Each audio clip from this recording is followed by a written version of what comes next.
because na dey ikpe ọgwụ na court recognize ihe ọgwụ ji kwụsị ọgwụ jighara ese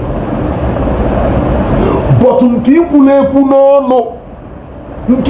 n'ọnụ ebe isiri doo ife dị otu a ọ bụrụ ife dị otu a mee jee gbuo onye a igbuo onye a buru gaba igbuo onye a dọkpụta ozue ọ ife ikwuru ekwu n'ọnụ so na mmadụ sịrị na ije gwọ ọrụ ya ọgwụ iwere ọgwụ gbuo ya anyị eji nke ahụ ekpeghị ikpe mana nke ikwuru ekwu n'ọnụ wife anyị eji wee jide gị. I said it. But if you problem one, some of you, it impachakwu nke unu do so obvious. What I go? It impachakwu unu do so obvious. Or either they prove that he who the gods want to destroy, they first made mad. Clearly, that is the case of some of you. Very clearly. What I go? That is the case of some of you. That is the case of some of you. Ụfọdụ n'ime unu tachara iberibe nke dị so obvious and ebe mfụrụ ya ewu n'ụmụ ofeke na ụmụ isi akpụ niile asịrị na ha awụ aka ji ọfọ n'ọcha n'ọzọ ya ụmụ iti mpacha akwụ ọ ife ha wụ mmadụ pụta na Facebook ọ na-ezuzugharị ụwa niile a na-enene the other time ha si na-eji edọpụta ozu mmadụ onye nye ọtọriti ịmụkụ laịsensị a na-eje wota bifo mmadụ wee rụọ n'ọmọchụarị ya ka ihe asị na ije bụ ozu mmadụ dike bịa dọmpụọ ya somewhere where people are living around a na-ekwu ha ncha niile ọwụrụ okwu oke kirisi ngige bịa bukọlụ ndị aka ji ọfọ niile nọ n'Ọkịja mgbe a mechie arụsị Ọkịja mgbe a kedu ife alụsị Ọkịja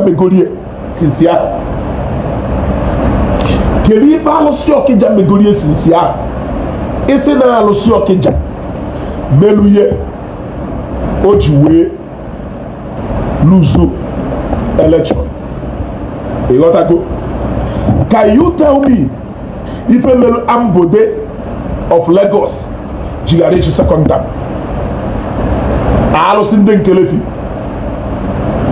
Can you tell me ife kpatara Andy Ụba ji wee luzu Senate to Ifeanyi Ụba alụsị ndị Nkalago?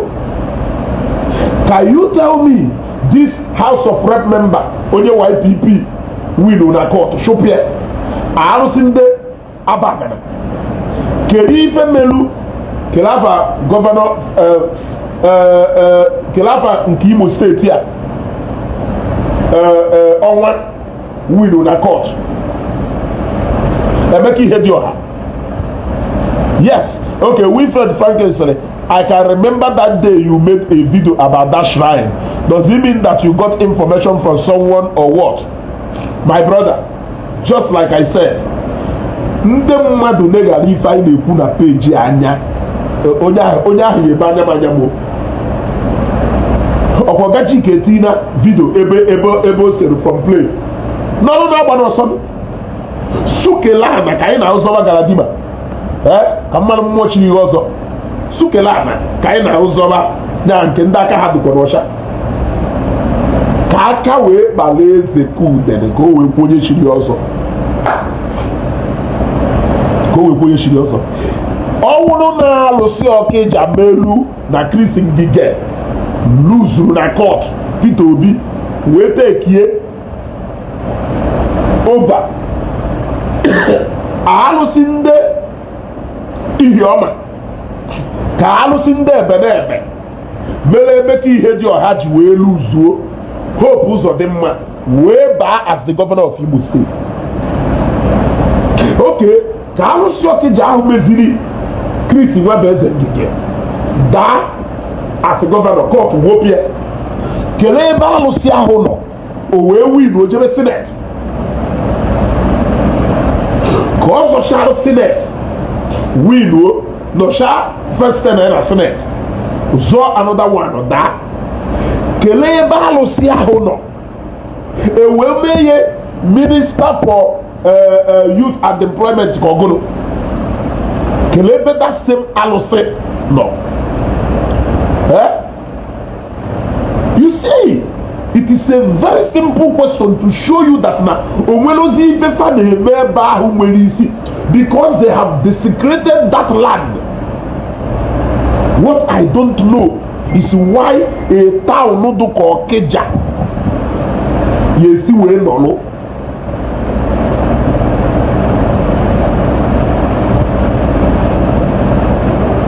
Ụdị ife dị otu a na-emebefa.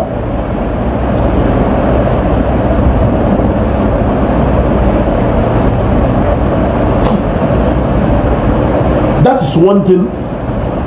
Yeah, Minister of Labor and Employment, Omadalo.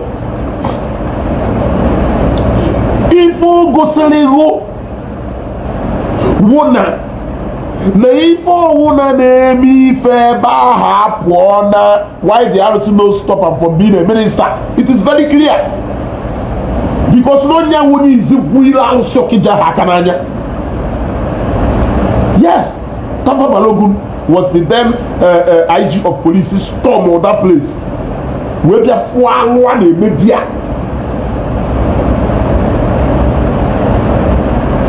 Let me tell you people.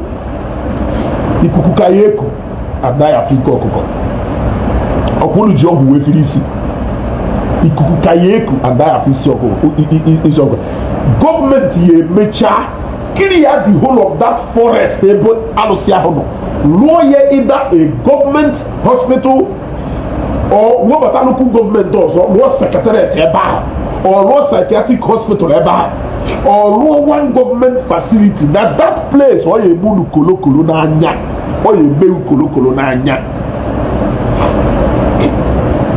Unu ne malo na nibo. Ina encourage umazi. If you ebe akuna ala tu gogono na say na afọ onye awa onye a unu ejesi na ya asa na ọ na-eme enye ya asa mmadụ akwụ ụgwọ ọ sị na ego adrọpụ na omego ya onye nke mbụ mee ya onye nke mbụ aka ji ọfọ na-encourage wayo mana o debere ahụ na oji ọfọ o ji agbata onye gwuru wayo. How possible kere arụsị na alụ dị ọrụ ahụ arụsị ihe asị m na alụsị a na-asị ndị mmadụ ji ebute wayo na the same alụsị ahụ na-emekwa onye gburu wayo bịakwa na alụsị ahụ o nweta justice. I expected the prestigious people of Okija to look deeper into the activities of those people desecrating that shrine. Quiet and a malo and I'll be a mmadụ na alụsị ma ndị ya gbatacha ala ụgwọ ahụ from alụsị rie ya ma ndị ya gbatacha ụgwọ ahụ from alụsị rie that money fium erie ya.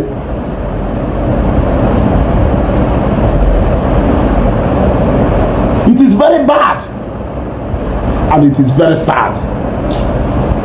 Ebunu ya afụ ndepụ atụrụ na nke ikpeazụ a Ezeugo Global ebunu ya afụ ndepụ atụrụ na nke ikpeazụ a shrine Eke Hit sealed, alụsị Okija sealed, more will follow suit.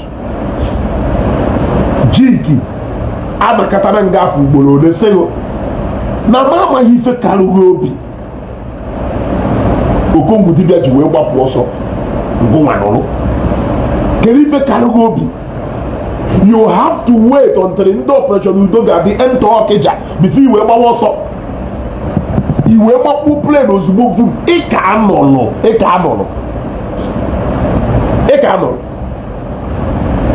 Ịbata na comment section maybe akwu na ọ na mmụọ mmiri ayege mmụọ mmiri ka dụrụ ụlọ mma. Even the son of mmiri ka ụlọ mma ọ na mmụọ mmiri ma na na Nnewi ka ọ nọ.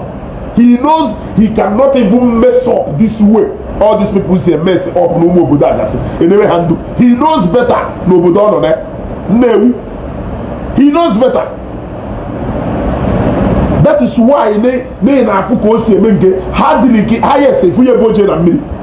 Ugboro ka ịfụta n'ala ebe mmụọ mmiri na-eme kasị ụmụ ife akwa ha na-eme na Nnewi ka ọ ya eme. ya mee na Nnewi ka Nnewi bụ elu nwere ife eji wee malụ ntọ na Nnewi. Nnewi nwere ife eji wee mee ntọ na Nnewi. He cannot do all those kind of things ọ na-eme ebe ahụ na highest efu ya ebe ọ nọfere ụmụ okorobịa na-enye ha advice ọ na-eme ihe ọ na-alụzi nke ọ na-alụ anyị a na-afụ nke ọ na-egosi anyị o wee na-alụzi ndị ọ na-alụ.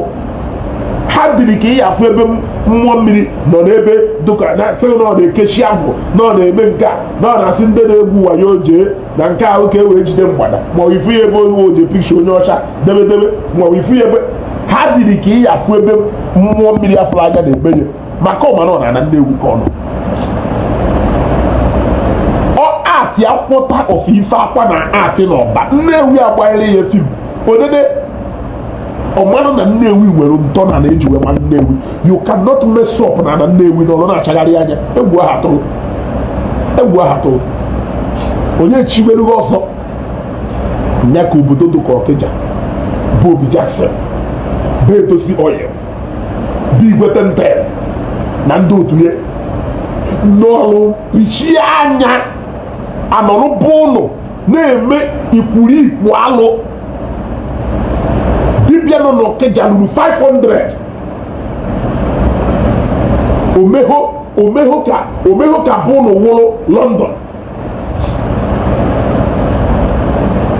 Almost ọkada niile nọ n'Ọkịja na-alụ ọrụ with nwa dibịa ọdịọna. Omehọ ka bụ ụnụ wụrụ obodo oyibo ụnụ nnọrụ adịghị eme alụ n'okpuru ụlọ. Ọrụ a ya aka dị ile n'Ọkịja. In fact, ndị operation udo ga-adị sọpozuru ịbata Ọkịja nwee ọfisi ha sọpozuru inwe head office ha n'Ọkịja ka ha enwe head office ha n'Ọkịja sizie n'Ọkịja na-eje ọrụ ebe ndị ọzọ lụọ kampụ biri n'Ọkịja ebiri maka Anabunu nidiri total cleansing. Anabunu nidiri total cleansing if unu decide na ụlọ anyị eji aka unu nnukwu obodo dịka Ọkịja ịghọtago. So if truly na-ese Ịrụgo Ọkịja shrine, it is a welcome development, welcome to 100%. Unu na-ekpe ikpe high court tụọnụ Buhari na-alụsị ụnụ ahụ, tụọnụ Tinubu na-alụsị ụnụ ahụ. Yes, mma eweta efi na-abụ a ga-eji wee tụ Tinubu na-alụsị ụnụ ahụ. Ọwụ na ntụ osi achị Naijiria mara mmanya dụ ndụ, ọwụ na ntụ osi achị Naijiria adụghọ mma alụsị jewe. Mma eweta efi na-abụ weta ife niile dị involve ma in fact sị mgbe ha mkpọna na sị gbapụrụ ya mkpọna na 700 ma ọ mkpọna na 1000 ka m wee tụọ ya na alụsị. Ohi anya ọcha ka unu si etu a na-egbusisi ụmụazị be anyị all in the name of ụnụ na-atụ na alụsị, na-egbusisi ụmụazị be anyị. Mekwa vidio ụbọchị ọzọ na-atụ mmadụ na alụsị ka mmadụ onye nye pawa ikpe, onye wayo na-ekpe ikpe wayo, onye ohi na-ekpe ikpe ndị ohi, ogbu mmadụ na-ekpe ikpe ndị na-egbu mmadụ. Mekwa vidio ụbọchị ọzọ tinye na Facebook nsị na-atụ mmadụ na alụsị ka anyị mara onye chiwere ọzọ, ka anyị mara onye nyere gị ikike ide egwusisi ụmụazị be anyị na-akpọkpụrụ ozu ha na-adọra n'ebe ahụ nna anọ ma amụhụ na akpa simenti ka ọnụ na-agbụ ma yiwe ya akwa ịgwachakwa waja asịrị na akpa simenti ka ha na-edebe na ọ nwere onye na ebe ahụ abụrụ ozu mmadụ. Ọ wụrụ wayo skin ka a na-egwu ụmụazị be anyị n'anya ọcha because na ụmụazị be anyị adịgo desperate. None of them wants to work. They want to drive Lexus Jeep without working. They want to ride on a private jet without working. Nke do 16 years they lose go hope. Oya kpatazie ego nya o lose go hope. You will ask yourself, can even 20 years you lose go hope nke do desperate ije commit a crime do ka ịtọntọ nwa 20 years or igbu mmadụ ka o wee napụ ya ego. Nwa do 20 years mgbe ndụ 20 years kedu ife nna ya eche mgbe ndụ 20 years maka ife 20 years 2 years after ị batara general age nke na onwezi ife imerụ na yara eje nga ụmụazị na-achụzi ego ka ọnwụ because na ndị dibịa gwagofa you don't even need to do anything. Bịa buru ite ga-eme ego eju ebe niile onye ọra na instead of mmadụ ya adazi achụ capital ọ eji eme business ọ na-achụ capital ọ ejije buru ite maka na o buru ite adụ capable of ije na akpa mmadụ bụghele ego na akpa zinko bịa onyeahụ ma ọwụ iburu ha ite ahụ tọba ibe etọrọ kata ọkpọ ụgwọ ndị ese bịa wụ 50 million ma ofu onye nọ ilu onwe nsogbu ya imeghe ha ọrụ weda onye m ego onye gị ego wee si n'elu wee na-ada unu bụ iri chukwu aka n'anya too much o wee binye n'iwe. Yes, unu challenge God too much, unu got too far. So onye iberibe na asị na chukwu adọrọ ọha anyị sụrụ ya n'oyibo so onye iberibe na asị na chukwu adọrọ mana in this generation ka ndị mmadụ biliri wee meghepụ ọnụ wee na-asị na chukwu adọrọ wee dalụ nwa nke mmadụ wee kọtọọ mechaa akpọ ma Virgin Mary akwụna wee ifu na-emegho unu kpara ebe egwu si efu unu mere alụ unu wee mụ ụmụazị be anyị ha wee hapụ egwu Chineke wee mere alụ mgbe ụmụaka na-eto n'egwu Chineke ekwugo nya nwata nọrọ nnaka n'ime ụlọ ime ife ọjọọ a na-atụ ya egwu omegodo ife ọjọọ conscience ya apịagido yetara ụfọdụ okwuchapụ ya. Ndị Katọlik ka ị afụ an adult nje omere pịakata yetara o jee n'ihu fada jee mee confession kpọọnụ ndị fada kịta jụọ ha mmadụ one n'ime fa na-afụkwa number of people na-abịa confession before mmadụ one na-afụkwa ndị na-abịa confession. Nda Matthias na ndị utu succeeded n'ime our people had hardened in committing crime, believing that they owe nobody any accountability because in their own dictionary there is no God anywhere. You live your life the way you like. Gbuo mmadụ zugbo ohi mebe ife niile na-eme onwere onye nwere ike ikpe ikpe n'ụwa ịnwụọ nke ya agago. Ndị mmadụ wee sị ọ ife merụ so na ife eji eyi anyị a na-agwara ya anyị mgbe anyị pere mpe ewu ụjọ ka eji eyi anyị. The high rate ụmụazị si egbu nne ha onye nwoke si egbu onye nwaanyị si egbu onye nwoke.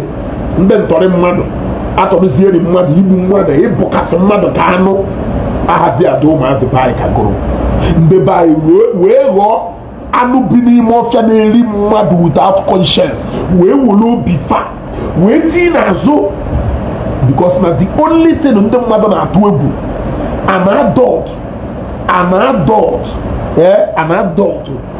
ya nọla etu a onye atụ egwu maka mmụọ nke ọha afọ anya mana ọ na-afịa an adult ọsọsọ mmụọ ahụ ọha afọ anya mana mmụọ ahụ na-afịa nwere ike ime an adult o mee ezigbo ife ma ọ bụ mechi ife ọjọọ ọ na-enwe mwute maka na o mejogo mmụọ ọha afọ anya. Ịghọtago? Now I am asking you maka ndị na-ajụ kelee ebe Matthias si wee mejọ ife m na-ekwu kịta ọ dị very clear. Matthias gwara ụmụazị be anyị biri ibe nụ ndụ otu o si wee masị ụnụ na o nwere ife dụka eluigwe na chukwu adụrọ na Baịbụl wu fake na Jizọs Kraịst adịghị exist na ife ndọcha ji wee bịa gbuo anyị wayo. Live your life as you want. O nwere ebe olu kwuru ọsị nwaanyị gụọ jee buru tigbuo mana ndụchọ n'iyi okpu ka ị ghara ibute ọrịa were aṅụrị. Ụmụazị be anyị wee sị oo so n'egwuli ka eji ife eyi anyị. O nwere onye nke batalụ program m o wee sị m na anyị ka na-ebi ndụ ka ndị nọ n'agbụ. Ezeugo si n'ebe ụka nọpụta ka ịfụ what it feels to have freedom. I began to reason there. When this guy refers to freedom, what does he really mean by freedom? I asked him that question. Osemo bia bendosha. No na mbia bendosha. Ma for what it means to live a free lifestyle. I now ask myself, is this not the same thing Donald Trump is trying to do now, to bring limitation to that freedom that made in Dutcha? What I carry now 70 years ago at Owerebo Bata ebe mmadụ juru bausi and the man. Is it not that same freedom melu ndị America ji wee sị nwoke ruo onye je wed ya nwoke ibe, nwaanyị ruo onye je wed ya nwaanyị ibe n'ụrụ ya nụbata n'ụlọ? Is it not that same freedom ka anyị na-ekwu maka? Is it not that same freedom ụfọdụ obodo ji wee sị ịchị ịnụ anịmal, gụje ịnụ anịmal na akwasa anịmal iko? Is it not that same freedom ka a na-ekwu okwu? Is it not that freedom that gave freedom to all sort of immorality? All these things we feel are we name. Go na your conscience and now worry. Take away that gospel. It is freedom. You do it even in a name and zuzo. They now want freedom to be doing it in physical. Share this video. I want you to know that they can never want this message to go far. Share this video. Make sure you share this video. Always click on like and love. Always click on like and love. Always click on like and love. I've always told people, it is only Iberibe that will come against that book called Bible. Yes, it is only Iberibe that will come against that book called Bible. Go and read the book, Things Fall Apart. Majority of the things found in that book is an imaginary story, but it has a lesson. Go to Eke and the River, an imaginary story, it has a lesson. Go and read all those novels. They are all imaginary stories. Some of them are fictions, and yet they have a lesson you will learn at the end of it. Emeka one Nasiri, most of us here are bringing our kids back home. This place is really Sodom. Good. That is because of this freedom they are talking about. They have tried everything, Bendosha, to suppress that gospel. That is why your son or your daughter cannot have respect. He will respect again. What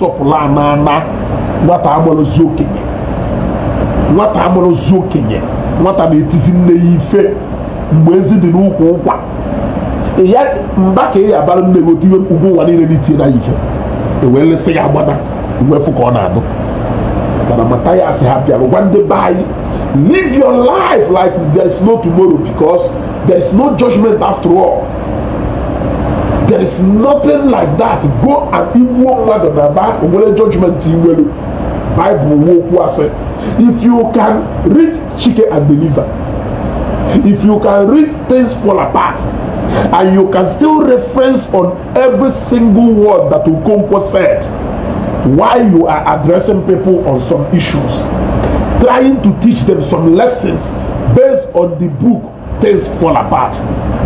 Can you tell me any chapter of the Bible that doesn't have a lesson to learn? Tell me one chapter.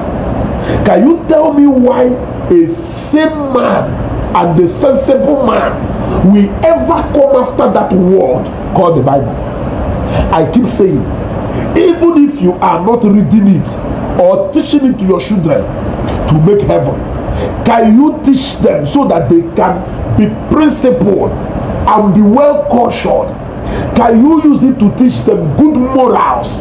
It will help them in these stages of life. At least we will have sensible generations. I have said it countless times. I have done it and I say, here the light of Africa. Can you tell me one good reason why you are coming after that gospel? When everything, it has always respect your father and your mother so that your days will be long. Ebuna mano, apaniko, abanama, make do nya abato bigo, blah blah blah blah blah. Even in that, can you tell me if I don't job Bible by you mepe? What me if I don't Bible by you mepe? If there is nothing of such, can you tell me why some people will sleep and wake up and tell you, Agu Na Bible, the Bible exists? Does it even matter? Does it even matter if it exists or not? The fact is that there are so many gospels there that is capable of transforming somebody into being a better somebody. Somebody doka ebe damina angel unebu first the Bible said, okay, can you even tell me one good reason why I should not even listen to the word of the Bible when every single thing the Bible has said has come to pass? So if this Bible is really a storybook, then the people who wrote this book, they deserve to be given the highest trophy of all time. But because it seems like they have seen the world from the beginning, they have gone through this world and they have really gotten to the end of this world before they wrote that book called Bible. Because this Bible was written more than how many centuries away, and the time in the generations of our father, some things did not happen. In the generations of our grandfathers, some things did not happen. It happened in the days of our fathers. The ones that did not happen in the days of our fathers are happening today in our own days. Vice versa. That is to show you that if you are wise enough, you will know that that book is more than just an ordinary book. And those people are definitely more than humans. If you can say that Chinua Achebe is super knowledgeable, he is more like a wizard. If you can say that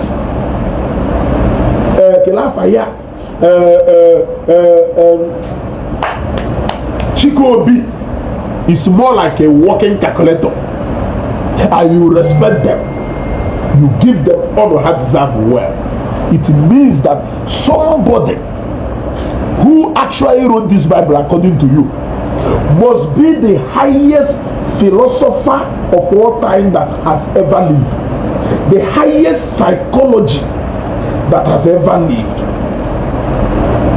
the highest sociologist that has ever lived, because he was able to predict what will happen in 1,000,000 years and compress it into a book, and it is unfolding one after the other. Every single thing up to this generation and the next generation to come has all come.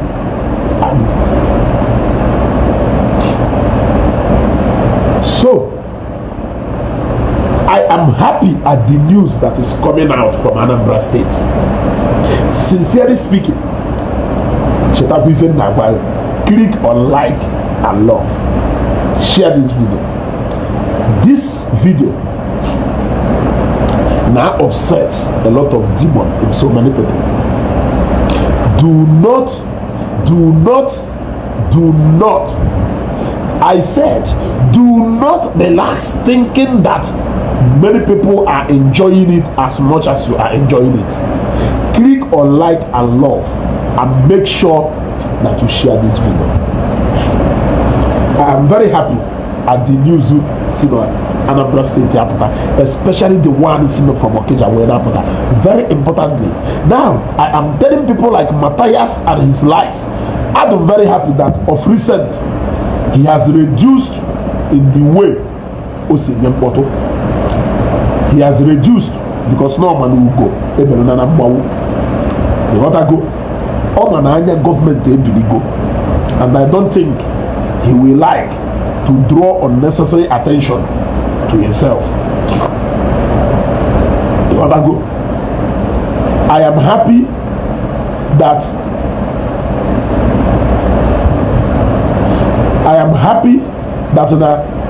all the amazing more of sharing, and he is not doing more of talking. You want to go?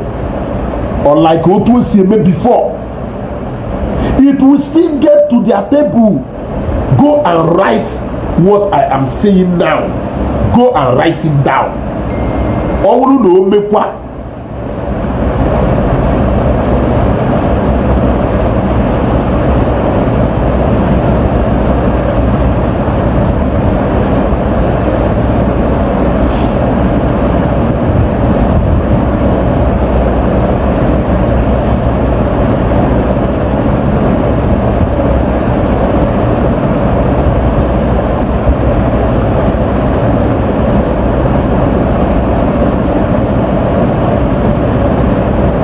They got to go.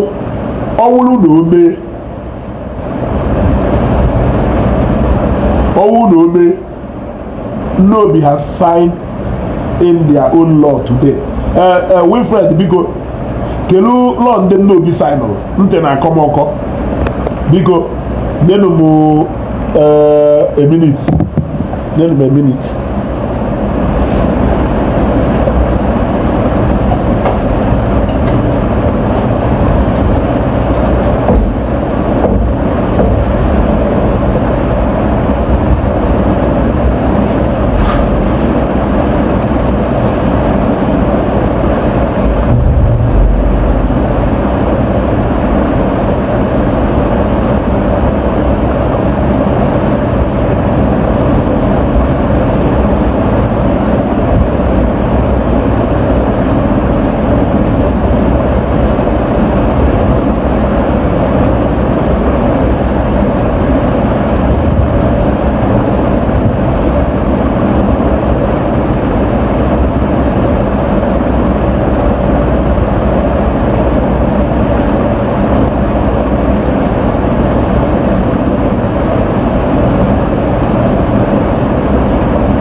Okay, sorry no for Wilfred Biko, very importantly, you know that go tag Yameba. I really want to see it.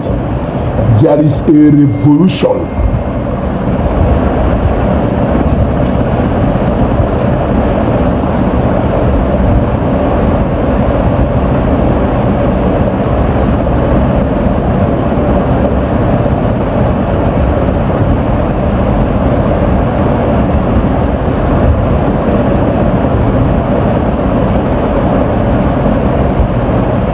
There is a revolution going on. You want to go? There is a revolution. Keroye deliver. Keroye the church made people to be comfortable with doing evil, since they know they will be forgiven by just a mere 5 minutes confession before a priest. Thank God the better shade the same. Do you even think before always commenting? Yeah. Thank God that somebody said, do you even think before commenting? Look, Gulu, let me tell you, Gulu. My prayer, the prayer I am praying for you always, is that God is going to teach you a bitter lesson through your children. You will cry. Wait for the kind of monster you want to raise by this nonsense in every day. It is my prayer for you. It is my prayer for you. God may not necessarily use government as a tool to teach you a bitter lesson, but He can teach you a bitter lesson through churches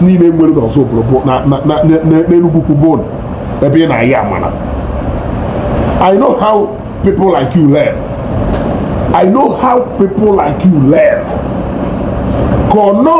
Without church,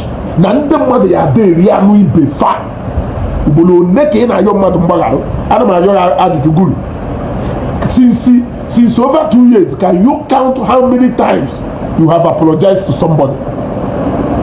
Without the church teaching people what forgiveness is, do you think a single person can do that? If the language you understand is always vengeance, who is even perfect? Who is even going to be tolerating each other? I am asking you, good, since you think you are wise, just within the last 3 weeks, do you know how many people you have said, I am sorry to? What if God, Bible, did not teach us the concept of forgiveness? What if God did not teach us the concept of forgiveness? How else are you going to understand the fact that you are not perfect? That native man say, cast a stone. Yes, that you may not even cast that stone because you know that you are as well guilty of that Agu Na Eche Mba. Then there is government. Government on their own made a law where every cases can be addressed, still based on that forgiveness. Upon the day of the judgment, they still have it in their mind to forgive, and they withdraw that case, giving that person the chance to go and make an amend. You can never overemphasize on the importance of that particular message. In fact, that message of forgiveness from the scripture gave hope to the world. It is even the reason that maybe you are living today, or maybe the reason why I am living today. Because in America, you are unforgivable. A lot of things they were people Makania really woman. Are you not aware? Even the simplest thing you can look at it and say this is common. Imagine what it will look like if there is no part of that message that talks about forgiveness in the scripture, imagine what will be happening. Ndị mmadụ ga na-eri ibe fafa ka anụ, but ihe emecha mmadụ ife do capable of mmadụ iworo ndụ with a man I am sorry or soft woman onyaha forget ife niile ahụ imeri within a twinkle of an eye. Nyaka guru nechala anya n'ụwa. The only message on with our wrong, boy, you will crucify the church and the body of Christ for the second time. Where will the message of forgiveness? Melu guma guru ijuwe dundu today. Are you not aware? No, because of that message of forgiveness, many ijuwe dundu today. Are you not aware? Do you know how many people you have stepped on their toes, even without you asking for their forgiveness by yourselves? They heard that message elsewhere. It appealed to their soul, and they've even forgive you even before without you asking for forgiveness. Are you not aware? Sometimes when you talk, I will be imagining, is it an adult talking, or is it, let me not go that far. Let me not go that far. You should be happy. You should be happy. Only one old man, may his soul rest in peace, that if a man on you made interview, that man will say, "Ne poka no mahona ya ka for today." We are coming from the era of instant judgment. The moment the man do me feels go to in an adofia, then if do to, then if do to. Then come a message that give people hope. No, you don't need. It's not everything that you have to condemn somebody.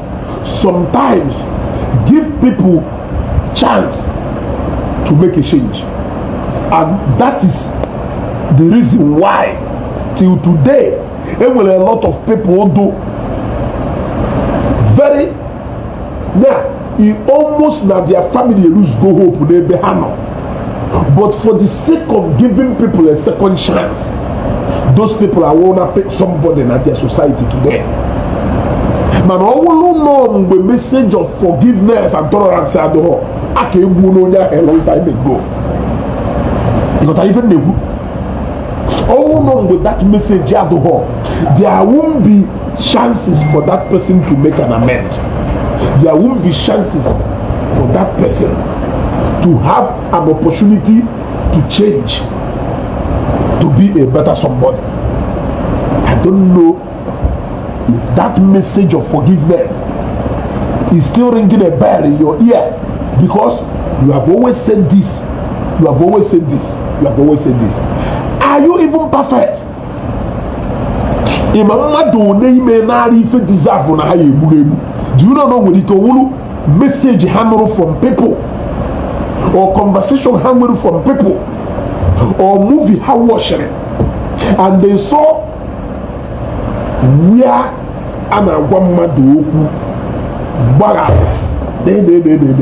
that message appeal to their soul.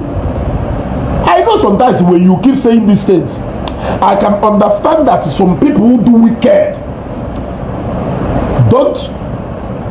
Yes, of course, Oyibo people forgive. Oyibo people actually forgive. Yes, don't ask a naive question here. Oyibo people forgive. They give pardon. Every single thing I may make in the land of Africa here, no shall they make. Yes. What are you telling me? When I want you know cha, onye buy bugido wayo. Mgbe nwanyị a ji wee chọpụta na onye ahụ wayo ka ọ na-egwu, o wee all that guy o wee sie, I have forgiven you na wayo ndị gwuru m egwu. Stop this work you are doing. Take that money and go and become useful to yourself. Have you not heard about these stories? Have you not heard about Eben Dochanyelu Mando pardon? Have you not heard about it? Have you not heard about Ebe Nwanyi Onyocha Mmadubulu, the only son Onwelu? Alone at the day of the judgment, the woman no longer court of law will go the guy, I have forgiven you. I hope you will find peace. Have you not heard about it? Yeah? Every day of ndocha hayo for forgiveness. Every day ndocha hayo for forgiveness. Ndocha they wave a lot of people debt to Haji. Forgive them and wave that money for them. Give them waiver. Gulu, you are still backward. You are talking like somebody who be very dark. Yes. And the people when he can do as wicked as you are. Also, when the man got convicted, one hand, even as a Enugu bishop came with forgiveness. Meaning what? So there are not people being convicted in Nigeria here. Is that what you are telling me? So there are not people, if Golu are convicted go in Nigeria, in our prison yard, or the mother was scattered in their prison yard. This example does it even add up anywhere? Sometimes that sound so naive, and you, the worst problem you have is you constantly refusing to learn, even when it is clear that you don't know anything. It may showcase your ignorance or do so clear. You cannot even convince me as empty. You cannot convince me, because when you talk, you want to give example with the economic. Do you know how many people the judges have pardoned? Do you know how many people? Go to the Go TV channels and watch that man on your YouTube. Watch that judge in traffic laws. Traffic laws are different. Careful. Sometimes people do honest or forgive where. Sometimes or forgive Wonya because Wonya a veteran soldier. Sometimes or forgive Wonya because Wonya the Budonya what do you know. Sometimes or forgive Wonya because Wonya with a lot of pressure. Sometimes or forgive Wonya because Wonya undergo rehab and the Wonya they improve. There are so many places soldier forgive people. The same thing will only they follow law court in Dosha. Sometimes if you admit being guilty without habagari, they cut down your sentence or they even pardon you depending on the case they committed. You come here to come and share your ignorance for us. Yeah? Yeah? You come in there back and share. You do very wicked. Gulu, let me tell you, change your ways. You do very wicked. And the people like you do this kind of wicked. Yes, people like you do very wicked. Look at you. The only problem in the Bible no can preach forgiveness. Is that not showing people how wicked some of you do? You can even keep yourself. You never poison because forgiveness is not in your dictionary. Look at you. And then they do make a we on our committee every minute and every day. But you think you know it all. Look at you. Yeah? Bidding pardoned many before leaving the office. Happier? Bidding pardoned many before leaving the office. Oyanoe, very wicked somebody. Very wicked and hardened. No wonder when you are talking, somebody can decode your mind from the word in a day. Because I'm so hard. Forgiveness is not in your dictionary. Look at you. Committee every minute. Every minute. And you take the neka that without forgiveness, neka don't do it. I am asking you, Guru. Do you think that without that provision of forgiveness, now Africa, a whole that came with a surviving story on Nigeria will look at that? I am asking you. Do you know how many people you offend with your words, with your action? You shall not say Zulohi, Kanim. In fact, J-Washia, all the whole people within the last 2 months or 3 months. Tell me one person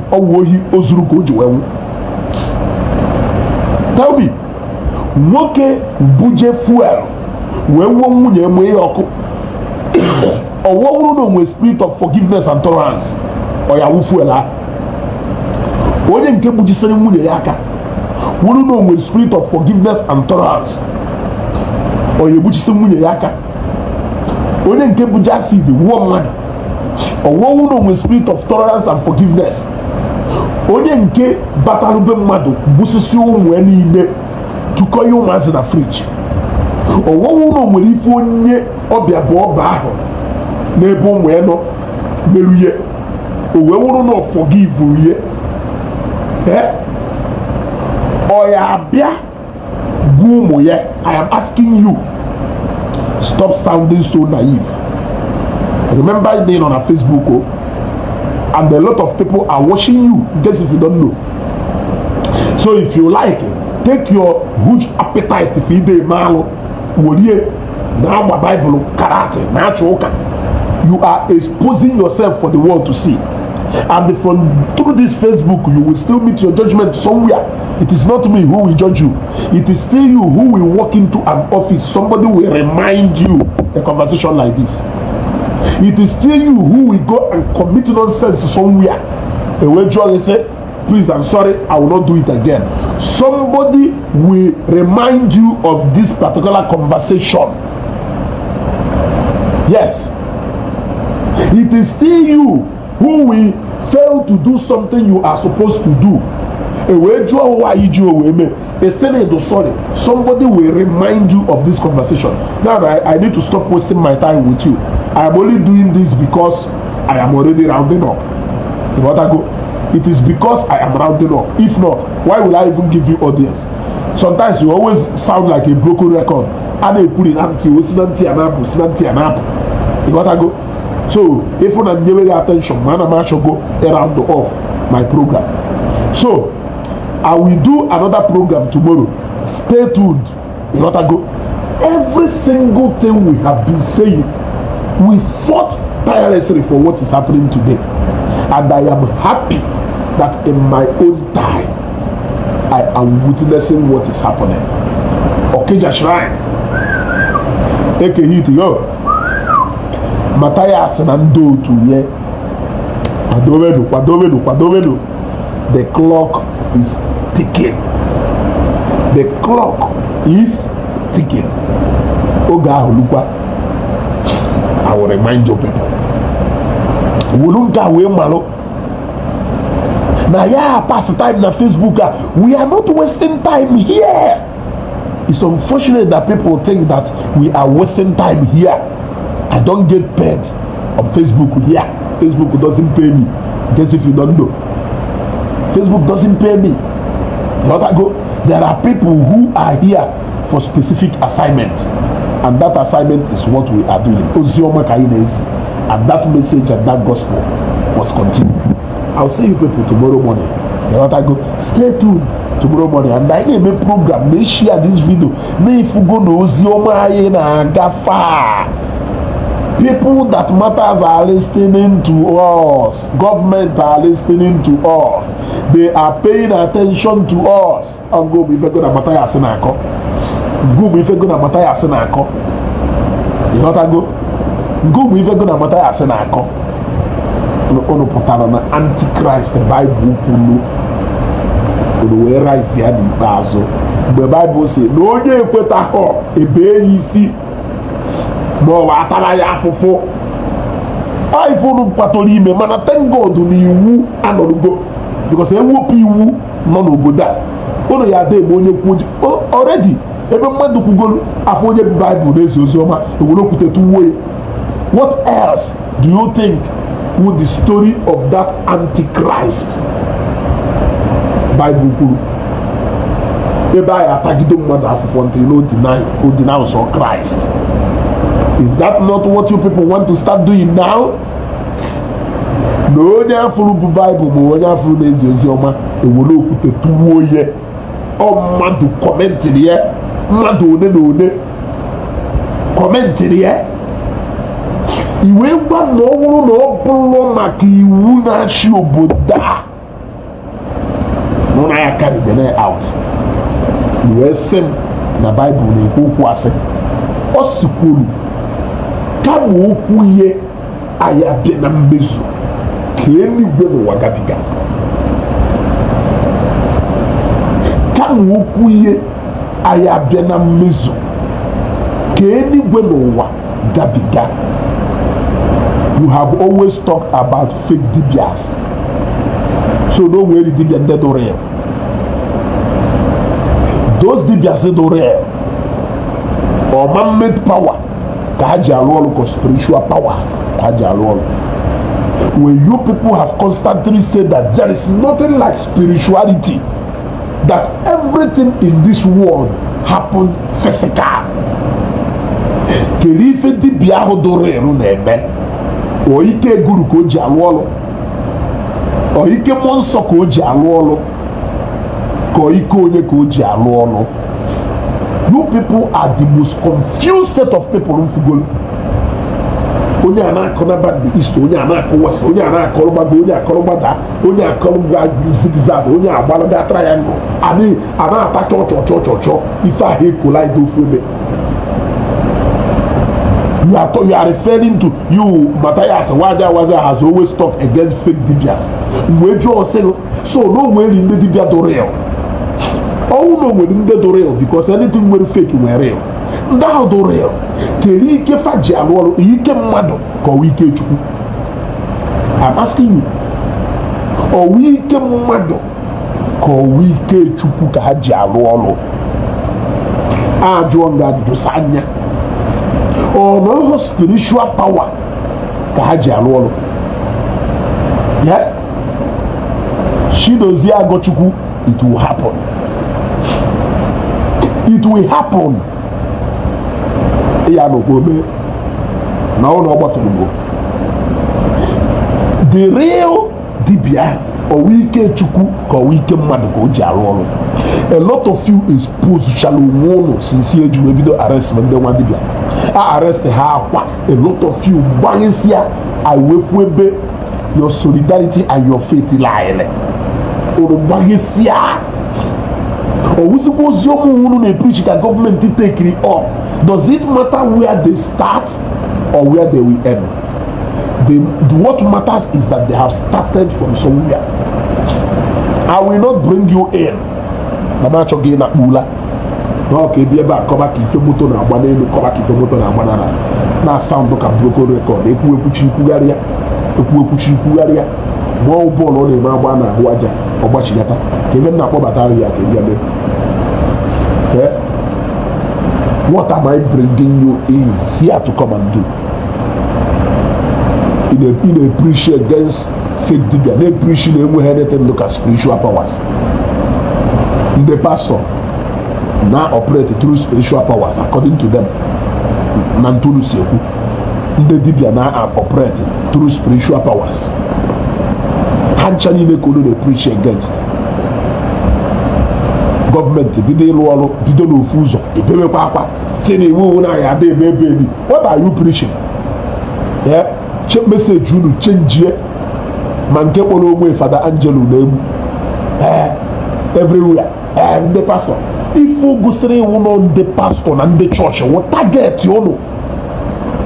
Because no a pastor can arrest. He has CJ arrest when they want to be. You can never say it. Fadu nemu ye go to zero message. You say yes. No, if we fall he will not even talk about the DB at all. Or balances of Kemzie. We was yes, they fact only to see. But because no boy bah who pay attention who target you baby dollar. Who do the bido disgrace woman, gossip woman every day. Pastor, by bishop this ngwa woluzie phone kpọ ndị operation udo ga-adị tụọrụ ha aka ofu pastor na-eme ife iwu gọọmenti kịta akwụrụsi eme na ya eme ọpọ nye iwere 5 million ahịa enye ihu edo 5 million naira richa ya eme ya na-ebia na Facebook na-enye mkpọtụ noise upon noise olu ya na-ada. Who is even listening to you? Ọnwa mgbafọ ya dị gero ntị a professor kitibori bodo ka ya da kuzira awo working with group of experts both from police quarters, DSS and everywhere. You think they have not analyzed this matter before they came out? You think they did not do proper investigation before they came up with this exercise? Is that what you are having and that your score? What are you even thinking? I am asking you, what are you thinking? Some of you do so blind the mananya, do blind the manisi. Manante ya no ife na keep azwa. Isa na ha na ife. Ekwe mecha no wa kwenu te kwele. What I go? Ekwe mecha no wa kwenu te kwele. Ano kata nse solu do ya no kan ka me na Anambra. We started calling government a long time ago. Solu do ya no nke me na Anambra State. It's your law. Professor, rise up and do something. Anambra State is a state of elite and not a state of it is an elite state. Obodo ndị nwere ọgụgụ isi nọ na enweghị ụdị mmadụ igwe na Anambra State. Enwere ebuwe mfụ. Enwere ndị meet go the world, go the world through the course of doing business. When their academic qualification take go around the world. When that call of take go around the world. We have it all in Anambra State. How can a mighty state in Anambra State sit down and watch the minority of illiterates and the minority of Umofeke drag the name of that mighty state into mud? So the way the chief are working this way, say, Mba, Nanka, how you mean? Nanka, or Anambra State, obodo ndị polisi onye nwere ofu anya ya wụla eze na obodo nke Ezeugo si na-ewepụta Nnewi so n'ofu obodo dị n'ime Anambra steeti ya ka anyị hapụ ya ebe a maka na ndị kwuru okwu sị na eme taa eme echi ka anyị wee reserve ka anyị ekwu n'ụtụtụ echi maka na okwu juru anyị ọnụ and anyị ekwu chọsta ncha ụmụmachukwu aka n'ihu ma anya dọba. Thank God na o visit ha into so we visit Sodom and Gomorrah.